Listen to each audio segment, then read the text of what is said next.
Well, we are kicking off a new campaign for Norfolk Southern to refresh the thoroughbred, One Line.Infinite possibilities.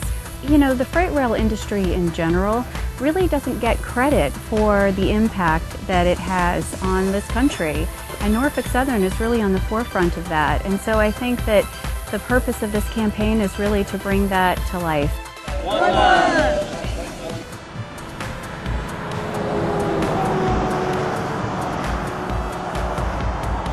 Alright, truck one is on the highway. And as soon as he clears that, he can get over any time because he's out of shot now.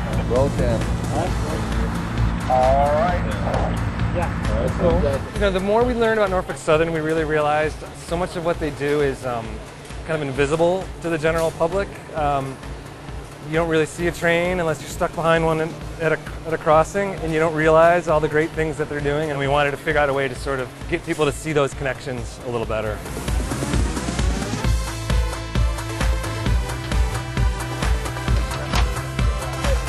The whole campaign is wrapped around the idea of one line, infinite possibilities, which one line to us, sort of, it can be literal, to mean the train line, or just a metaphor for everything that the train can do because of what Norfolk Southern brings to a community or a town or the economy. And they're just going through and the line follows it. And it's just a mass of people. We're going to get some bodies walking up and down.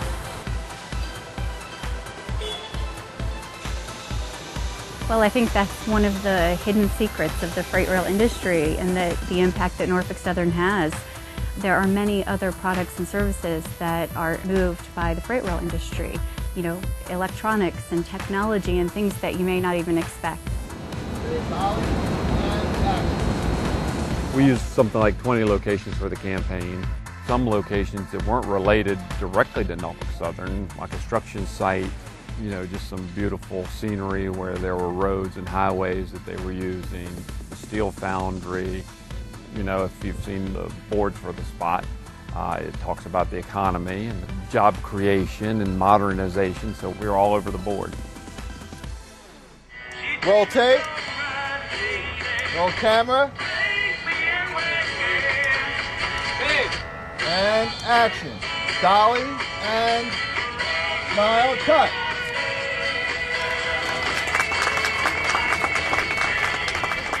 Well, we're trying to shoot the trains in a way that we haven't done before. It's an immense undertaking to try and do this with such large objects that are so dangerous and in a way that's safe and still looks cool is you know, that's a difficult thing to achieve.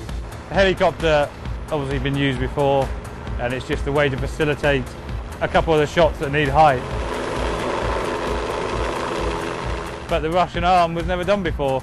It's basically a crane that sits on top of another car, and it can spin around and move in front of objects, and the car commercials are used all the time.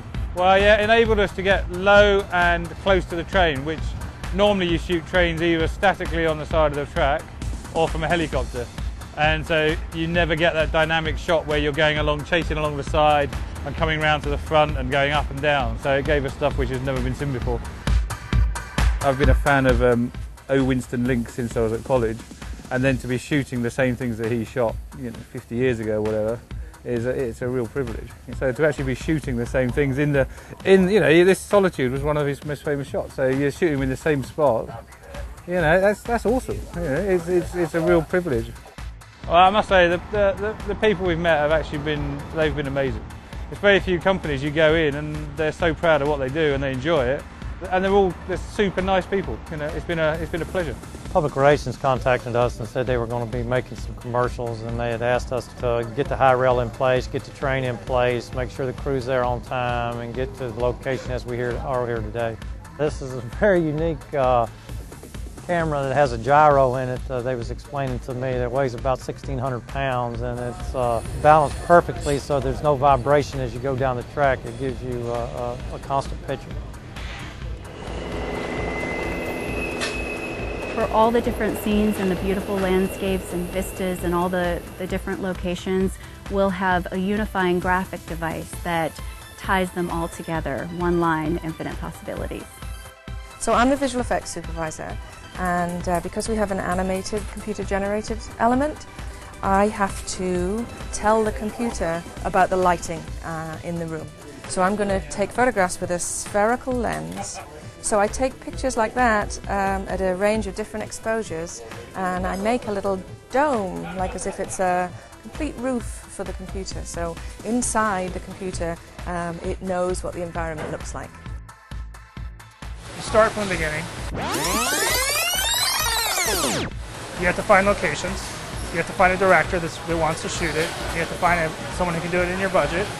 Once all those details are done, then you can actually start shooting. Then you have to shoot it and shoot it and shoot it and shoot it so that you can get a couple good takes that you really like and you're usable and go nicely with the other stuff. You multiply that times 20 different locations, you got a 4 or 5 day shoot. Then you have to take all that stuff, which tends to be about maybe 4 or 5 hours of film, cut it down with an editor to get to 30 seconds that you like. And in this case, we're going to have to drop in a graphic of the line. So that takes a while. And after that, we got to get some approvals, and then, eventually we get to a nice 30-second spot that we like and tweak it, and then we get it on there.